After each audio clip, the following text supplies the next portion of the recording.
तो भगवान की कृपा ना होती, ना कोई भक्त भगवान के दरबार में आता, ना भगवान उनके जीवन में आशीर्वाद प्रदान न करते, ना प्रभु को जानता, ना मानता, ना उनकी शरणागति। इसीलिए प्रभु श्री हरि के वह चरणों में वंदन करते हुए और ऋषि मुनियों ने प्रश्न किया, हे गुरुदेव भगवान ये बताइए, यह श्रीमद् भागवत महापुराण की कथा से क्या क्या फायदा है? यह केवल ज्ञान वैराग्य मात्र जागृत होते हैं या और कुछ भी प्राप्ति होती है? हमें वो भी बताइए। इससे क्या क्या फायदा है, क्या क्या आनंद प्राप्त होगा और यह करने से हमारा जीवन कैसे मंगलमय होगा? सूजी महाराज जी कहते हैं यह ऐसा पुराण है जिनकी महिमा का गाना और समझाना और लोगों को बताना बहुत मुश्किल है, पर हम अपनी जितनी जिसकी बुद्धि है उसी अनुसार वर्णन कर सकते हैं। यह पूर्णतः श्रीमद् भागवत की महिमा का वर्णन गा पाना, लोगों को समझा पाना बहुत कठिन काम है। इसीलिए ध्यान पूर्वक सुनो। के विशुद्धन्ति वदन्तु मय्यम, कहने लगे जो इससे तो क्या नहीं शुद्धि होती, सब कुछ शुद्धि होती है, पर वह जीवन में पालन करो। कहते हैं कि श्री सूजी महाराज ऋषि मुनियों, मानव कर्म करते तो सोचता नहीं, फिर बाद में सोचता है कि मेरा ये क्यों हो गया, ऐसा क्यों हो गया। हमने जो किया है, हमने जीवन में जो वृक्ष लगाए हैं कि उसी का तो फल मिलेगा। किसान बुद्धिमान वो है जब वह समय में अम्र वृक्ष लगाएगा, आम का फल मिलेगा। फल लगाते समय आपने नीम का पेड़ लगाया और आप सोचो मीठा फल आम मिलेगा या कदली फल केला मिलेगा, संभावना नहीं। ये कर्म प्रारब्ध है ऋषि मुनियों, ध्यान पूर्वक इसे मनन करो, चिंतन करो। इसीलिए क्या कहा, ये मानवा पाप कृतस्तु सर्वदा सदा दूरचारता विमार्गगा कुरुदवग्ना कुटिला सा कामनी सप्तयज्ञ कलौ पुनन्ति कहा। फिर भी सूजी महाराज जी कहते ऋषि मुनियों, ठीक है जीवन में जाने अनजाने में गलती हो ही गई, तो आप शरणागति आए, भगवान की आपने पूजा की, कथा सत्संग में आए, कथा सुनी, वह जो गलती थी उसका परित्याग कर दिए, अपने को बदल दिए, असत का त्याग किए, सतोर की गए, तो चाहे कितना बड़ा अपराधी क्यों न हो, चाहे कितना बड़ा पापी क्यों न हो, उसका भी उद्धार होता है। यह श्रीमद् भागवत पुराण की कथा ऐसी है कि यह मानव जीवन के लिए यदि आप जिंदे में भी आप स्वस्थ होते हो भी आपने करा दिया, वो तो बहुत ही मंगल है। पर यदि किसी की मृत्यु भी हो गई हो और उसके निमित्त भी यदि आपने करा दिया, तो कहते हैं वह जो प्रेत बनकर भ्रमण कर रहा है, जिसे स्वर्ग लोक में गति नहीं मिल रही, जिसे अपने पृथ्वी में जगह नहीं मिल रही, उसका भी उद्धार होगा। ऐसी परम पावन श्रीमद् भागवत की कथा कहते हैं कि यह कथा तो आनंद की भंडार है और यह तो इतना आनंद ही आनंद भरा हुआ जिनका वर्णन करना ही असंभव है। इसीलिए ध्यान पूर्वक सुनो, हम आपको एक बहुत सुंदर प्राचीन कथा सुनाने जा रहे हैं। तुरंत सूजी महाराज जी कथा सुना रहे और कहते हैं ऋषि मुनियों ध्यान पूर्वक सुनिए। अत्र तेन कीर्तिस्यामा इतिहासं पुरातनः यस्य श्रवण मात्रेण पापहानि प्रजायते। कहने लगे ऋषि मुनियों ध्यान पूर्वक सुनो, ये कथा कहानी इतिहास जब हम सुनाएंगे तो हमारे को जल्दी समझ में आ जाएगी कि हमें ऐसा करना है, ऐसा नहीं करना है, ये सही है या गलत है, उसका ज्ञान भी होगा। इसीलिए इसका चिंतन करना चाहिए। एक महाज्ञानी महातपस्वी ब्राह्मण है, खूब पूजा पाठ यज्ञ अनुष्ठान जब तक तो करते हैं, संतति नहीं है घर में, बहुत सारा धन है, बहुत जमीन जायदाद है, पर संतति नहीं हो। किस काम की? अरे जो संपत्ति के कारण यदि आपने किसी को सही बंदों को नहीं दिया, वह पड़ा रहा, और यदि उसके विषय में किसी की लड़ाई हो गई और किसी की मृत्यु हो गई, तो समझ लो जो स्वर्ग लोक से भी नरक आना पड़ेगा। इसीलिए उत्तराधिकारी की चयन किया जाता है, और इसीलिए हर माँ बाप चाहते हमारा कोई पुत्र हो या पुत्री हो, जिसे हमारे यहाँ परिवार चलता रहे, हमारी धन संपत्ति का सदुपयोग हो, इसके सन्मार्ग में अनुसरण करें, सभी चाहते हैं और चाहना भी चाहिए। सत्य है, और सभी जब तक कोशिश करते, हर माँ बाप हमारे घर बेटा भी हो बेटी भी हो, सुंदर परिवार हो, पर जो हमारी कर्म प्रारब्ध में जो लिखा होगा तो सोई। फिर भी हम कर्म से कुछ बदलाव कर सकते हैं सत्कर्म के अनुसरण से। तो इसीलिए पंडित जी महाराज के घर संतति नहीं है। पत्नी ऐसी है, रोज लड़ाई झगड़ा करे, कलह कलेश करे। पंडित जी महाराज सोचते हैं सभी के घर संतति है, पुत्र पुत्रादि भी है, मेरे घर कोई है ही नहीं। कल मैं मरूंगा, मेरे को वहाँ अर्थी को शमशान घाट कौन ले जाएगा, और मेरे वहाँ मृत्यु के बाद पिंडदान कौन करेगा, और इतना विराट मेरा ये साम्राज्य का कौन चलाएगा।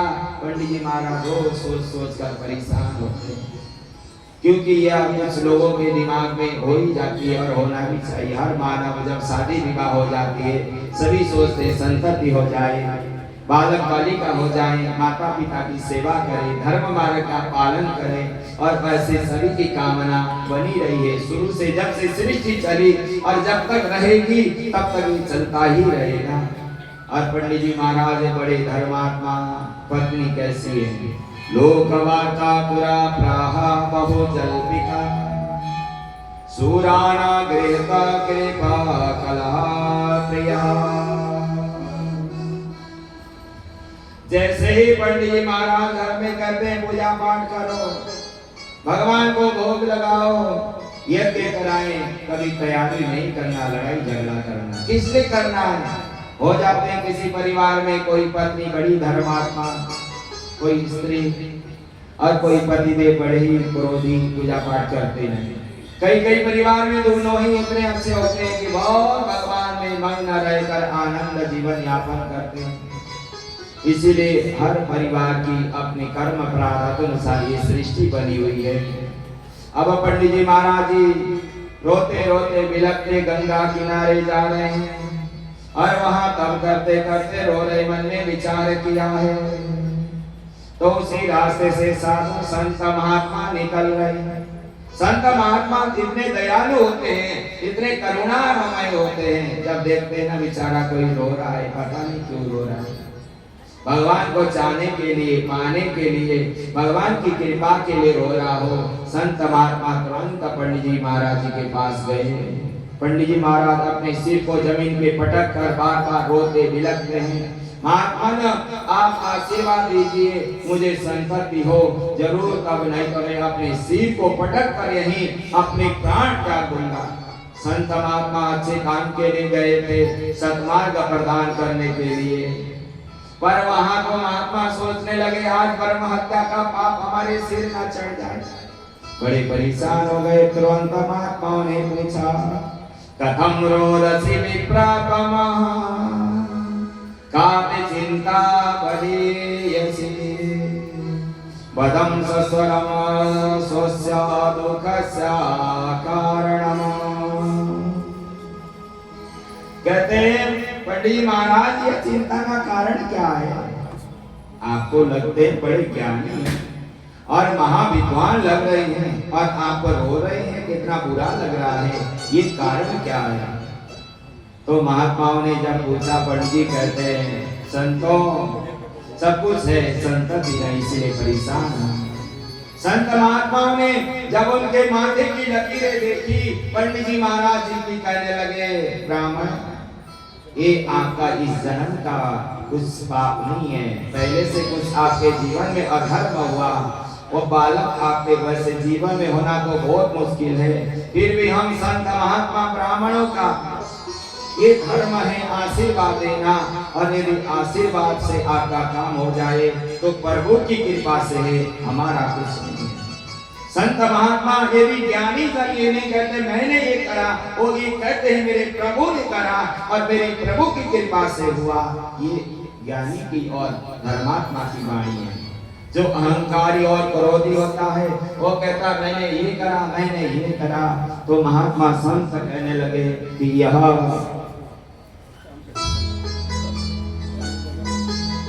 महात्मा संत कहने लगे, हे ब्राह्मण देवता, सप्त जन्मा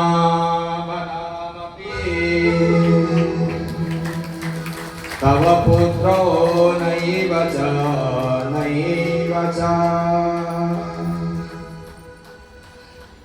कहने लगे, हे महात्मा, हे ब्राह्मण देवता, हम तो आपकी ललाट की लकीर देखकर समझ गए कि आपके इस जन्म में नहीं 7 जन्म तक बालक होने का योग हमें देख लिया। फिर भी हम भगवान के भक्त हैं, हमने तप किया है, पूजा किया है, पाठ किया है, उसके प्रभाव से आपके घर संतति हो जाए तो बहुत अच्छा। महात्माओं ने जब ये कही, पंडित जी महाराज बड़े परेशान हो गए, कहने लगे अब मैं तुरंत अपने प्राण को त्याग दूंगा, अपने सिर को जमीन पे पटक दूंगा। महात्माओं ने अब विचार कैसे कुछ फल दे दें, या फल के आशीर्वाद से कोई संतति हो जाए तो बहुत अच्छी बात है। तुरंत वह फल दे दिया, ब्राह्मण ये फल ले जाओ और अपनी धर्म पत्नी को खिला देना, और आपके घर प्रभु की कृपा से कोई न कोई संगति अवश्य मेवा हो जाएगी। इदं भक्ष्या पत्न्या त्वं न पुत्रो भविष्यति। यदि यह फल ग्रहण कर लेंगी तो इनके घर संतति अवश्य मेवा हो जाएगी। पंडित जी महाराज फल लेकर घर गए, अपनी धर्मपत्नी को कहा ये प्रसाद महात्माओं ने दिया है, इसे ग्रहण करो और अवश्य में वह हमारे घर संतति का जन्म होगा। ये महात्माओं की वाणी है। वह जैसे धुंधुली कहने लगी कि मैं ये फल खाऊंगी, मेरे मन में और मेरे पेट में बालक जब जन्म लेकर आएगा, और जो बालक पेट में रहेगा, यदि यह भूमि में आग लग जाएगी, बाढ़ आ जाएगी और यहाँ अकाल पड़ जाएगा और बच्चा पेट में होगा, यदि मैं कैसे काम करूंगी, कैसे खाऊंगी, कैसे। जो कुबुद्धि होता है और जिसकी मंद बुद्धि और वह कुतर्क में अपने समय को व्यतीत करता है। धुंधली का मतलब है जिसको सत असत का कोई ज्ञान न हो, जिसे क्या करना है क्या नहीं करना है, उसे ये नहीं पता इस समय दिन हो रही है रात हो रही है, उसे ये नहीं पता मेरा धर्म क्या है, मेरा कर्म क्या है, मेरी जिम्मेदारी क्या है। ऐसे लोगों को धुंधली कहा गया। इसीलिए धुंधली केवल यह भागवत कथा की मात्र न होकर अन्य भी हो सकते हैं। इसीलिए ध्यान रखो, अपने कर्तव्य का ज्ञान करो, हमें क्या करना सही है क्या गलत है, हम सही चल रहे हैं या गलत चल रहे हैं, उसका निर्णय करना चाहिए। इस तरह धुंधली ने वह फल बिल्कुल भी नहीं खाया, फल को वहीं रख दिया, मन में विचार करने लगी। अपनी छोटी बहन को बुलाया, छोटी बहन ने तो कहा ये फल गाय को खिला दे, मेरे गर्भ से बालक होने वाला है, 10 महीने बाद मैं उसे दे दूंगी और उसे बालक को पंडित जी को कह देना, उन्हें तो कुछ पता ही नहीं, वो तो भगवान की कृपा में समाधि लगाए रहते हैं श्री आत्मदेव जी पंडित जी, तो यहाँ तू बता देना कि बालक हो गया।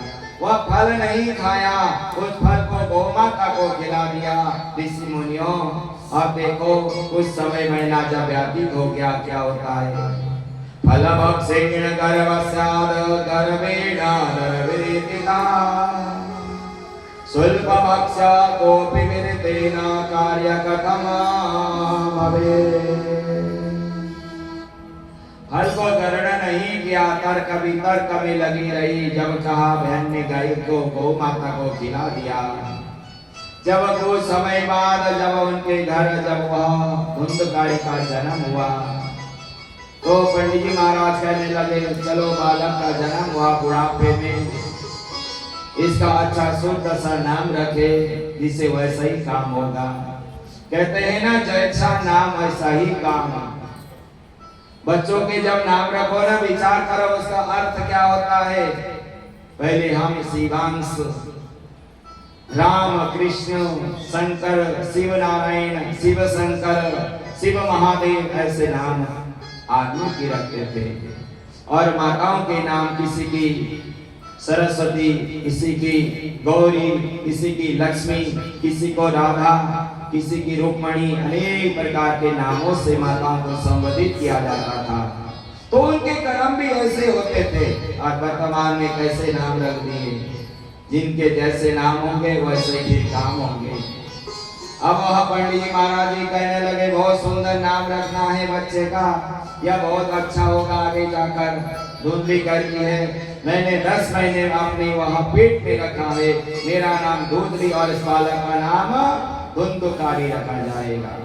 जब नाम ही धुंधकारी रखोगे तो फिर वह क्या करेगा, धुंधकारी का ही मचाएगा, आतंक ही मचाएगा, गलत सलत काम करेगा, लोगों को सताएगा, लोगों को ठगेगा और लोगों को परेशान करेगा, कर्म करेगा नहीं, अधर्म में लगा रहेगा।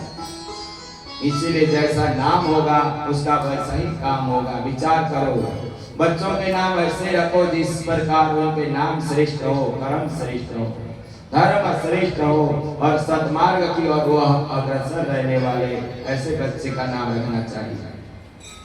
अब जैसे ही धुंधकारी थोड़ा बड़ा हुआ तो कुछ समय बाद फिर क्या होता है, वह जो गौ माता को फल खिलाया था वह गौ माता भी कुछ समय बाद जब ब्याही तो वह बालक का जन्म होता है। गोकर्ण नाम के बालक, जो फल जिस माता गौ ने खाए थे उससे बालक सुंदर जन्म हुए हैं, जिनके बड़े बड़े कान हैं, बड़े सुंदर हैं और बड़े मंगलमय हैं।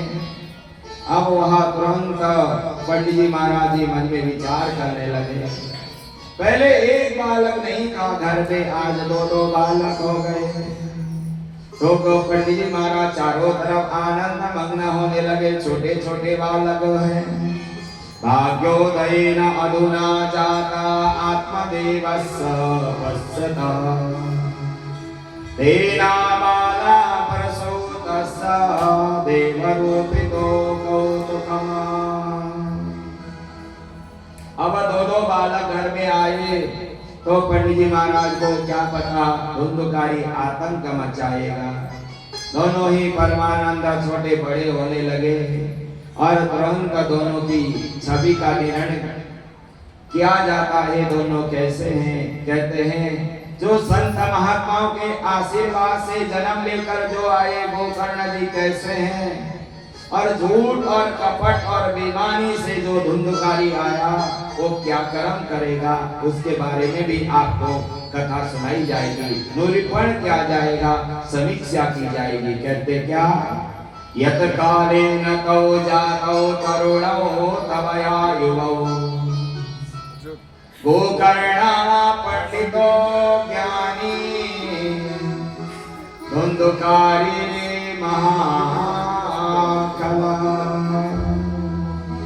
वेदव्यास महाराज लिखते हैं क्या, गोकर्ण पंडितो ज्ञानी धुंधकारी महाखल। जब दोनों बालक जन्म लेकर आए, गोकर्ण जी महाज्ञानी है। क्यों ज्ञानी है? संतों के आशीर्वाद से उनका जन्म हुआ। और वह जो धुंधकारी है झूठ के कारण और वह गलत कर्म के द्वारा और बेईमानी से पैदा हुआ। पंडित कौन है? कहते हैं सत असत विवेचनीय बुद्धि पंडा स अस्या संजाता स पंडितः।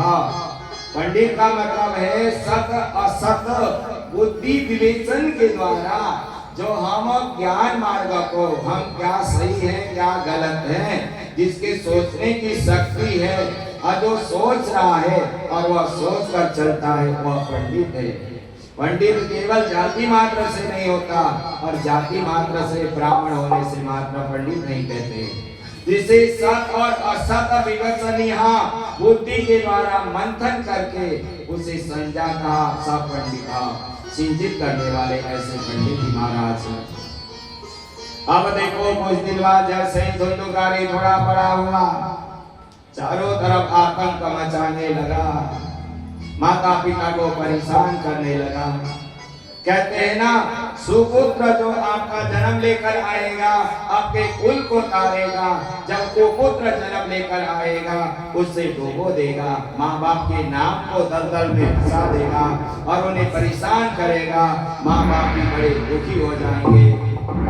इसीलिए वह धुंधुकारी अनेक प्रकार के चोरी, अनेक प्रकार के आतंक मचाने लगा और अनेक प्रकार के अभद्रता करने लगा।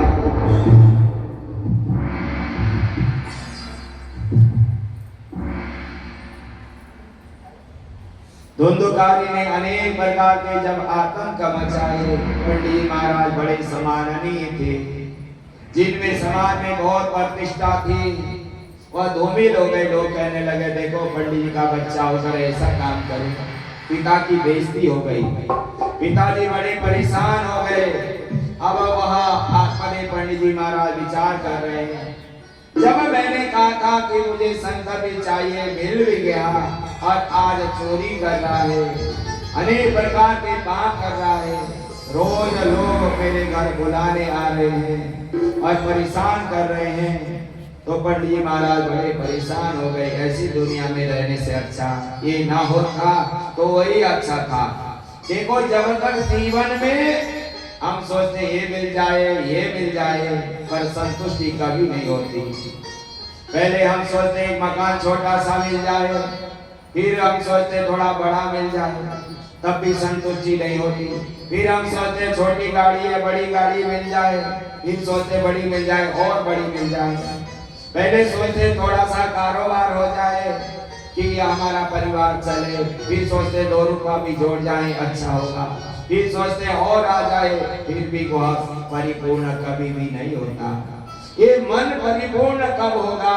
जब तक भगवान की शरणागति में लगेगा। आत्मदेव महाराज जी बड़े परेशान हो गए, विचार करने लगे अब यहाँ नहीं रहूंगा। धुंधुकारी और लोगों को मारना, पीटना, ठगना, सताना, गलत काम कर रहा है। पंडित जी महाराज चल दिए गंगा किनारे, और वह रोते रोते जब गए तो गोकर्ण जी महाराज जी कहते पिताजी क्यों रो रहे हो? ये तो आपके कर्म प्रारब्ध में महात्माओं ने कहा था संतति है ही नहीं, आपने जबरदस्ती मन्नतें मांगी, बार बार कहा मिल जाए, तो आपकी मन रखने के लिए थी, पर आपको ये सन्मार्ग दिखाने के लिए यह सब कुछ भगवान की लीला है। और ये संसार में कोई सुखी नहीं है। आप सोचो ना, ये सब सुखी है, कोई थोड़ा दुखी है, कोई उससे ज्यादा दुखी है, कोई उससे और दुखी है, कोई कितना दुखी है आप वर्णन नहीं कर सकते। आप लोग यहाँ सब बैठे हैं, थोड़ा थोड़ा दुख सुख सबके साथ है। ये संसारी दुखालय है, और यहाँ अगर हम सोचे कि हम सुखी सुखी प्राप्ति हो, संभावना नहीं। दुखालय में आओगे तो दुख मिलेगा, सुखालय में आओगे तो सुख मिलेगा। सुख कहाँ मिलेगा? भगवान की शरणागति में। कहते हैं ना, भोजनालय में जाओगे भोजन मिलेगा, पुस्तकालय में जाओगे पुस्तक मिलेगा, ज्ञानालय सत्संग में जाओगे ज्ञान मिलेगा। आप ये भी रेलवे स्टेशन जाकर कहो सत्संग सुना दो, कौन सुनाएगा? इसीलिए जैसी जगह व्यवस्थित की गई है वहीं जाना चाहिए। तुरंत गोकर्ण जी महाराज कहते हैं न चंद्रस्य सुखम किंचिद दुखम न चक्रवर्तिना सुखमस्ति विरक्तेन मुनिरेखा जीवनरेव च। कहने लगे पिताजी ना इंद्र सुखी है, ना देवी देवता, ना बड़े बड़े व्यापारी, ना बड़े बड़े धर्मात्मा, कोई ना कोई कारण से सभी दुखी है। केवल सुखी वो है जिसने संपूर्ण जीवन संपूर्ण संसार को त्याग कर जो भगवान श्री के शरणागति में गया है। इसलिए ये शरीर केवल कुछेड़ के लिए है। इसीलिए कहा गया है देहस्थितमं सर्वदेनमितेन त्यज्यता जाया सुखादिषु सदा ममता विमुञ्चया पश्यानि समो जगदिदम् वैराग्यवववातनिष्ठम् धर्मं वद सततं त्याज लोकधर्मम् सेवा साधु पुरुषा जैनका कृष्णा। गोकर्ण जी महाराज जी कहते पिताजी जब तक ये हमने बहुत कांटे छुपे रखे ना ये मेरा ये तेरा ये तेरा, जब तक छुपाए रखोगे तो कभी शांति नहीं मिलेगी। इसीलिए कहते हैं धर्म बदम सकम त्यज लोक धर्मा सेवस्स साधु पुरुषाम जायेत काम कृष्णा। जब तक यह कामना का जो कांटा छुपा हुआ है जब तक नहीं निकलेगा तब तक शांति मिल ही नहीं सकती। आप जाइए भगवान की शरणागति में तभी आपका ये जीवन मंगलमय होगा। ये मानव शरीर पंच तत्व द्वारा बना हुआ है। जब यह समय आने पर प्राण निकल कर जाकर वायु में मिल जाते हैं और जो जो चीजों से बना वही मिल जाती है, फिर यह तो हमारा संसार की इतनी मोह माया कब तक रहेगी। इसीलिए ध्यान रखो कहते हैं चेते जल पावक गगन समीरा चेते जल पावक गगन समीरा पंचरचित यानम शरीरा पंचरचित यानम शरीरा चेतल पावक गगन समीरा पंचरचित यानम शरीरा पंचरचित यानम शरीरा।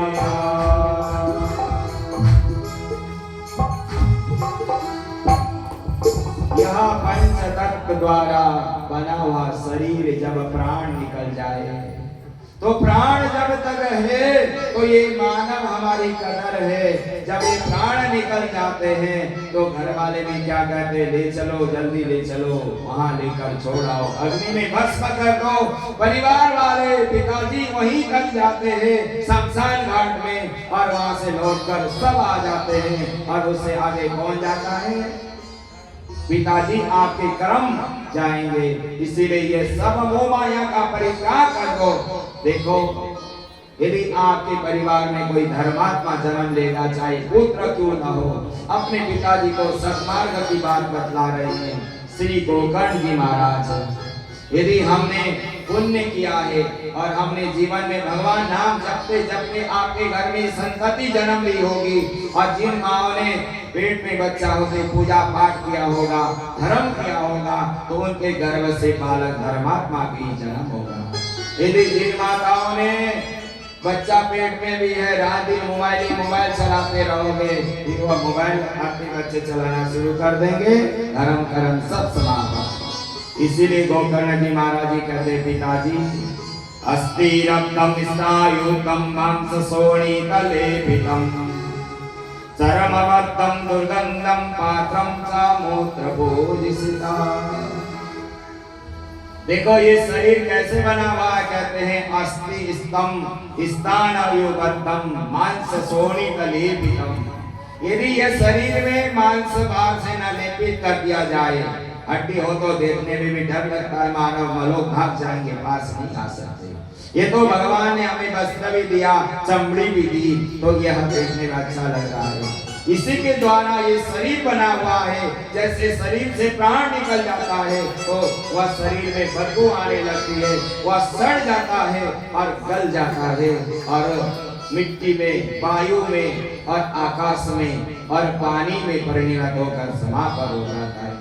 पिताजी आप ही मोह माया के दलदल को परित्याग करो, भगवान श्री हरि के शरणागति में जाओ। ये सदा सर्वदा जब तक प्रभु श्री हरि की शरणागति नहीं पाओगे तो ये सदा यूं ही चलता रहेगा। पुत्र अपने पिताजी को समझाते कहते, धर्मम भजम सतत लोक धर्मम सेवस्त्र साधु पुरुषांजयी काम तृष्णा।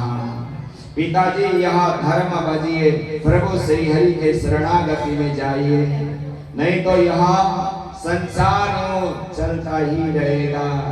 जब अंतिम समय आएगा केवल आपके कर्म काम आएंगे। यह परिवार, समाज, सोना चांदी हीरे सब ही रह जाएंगे। इसीलिए कहा गया है, सज धज कर जिस दिन मौत की सजा दी।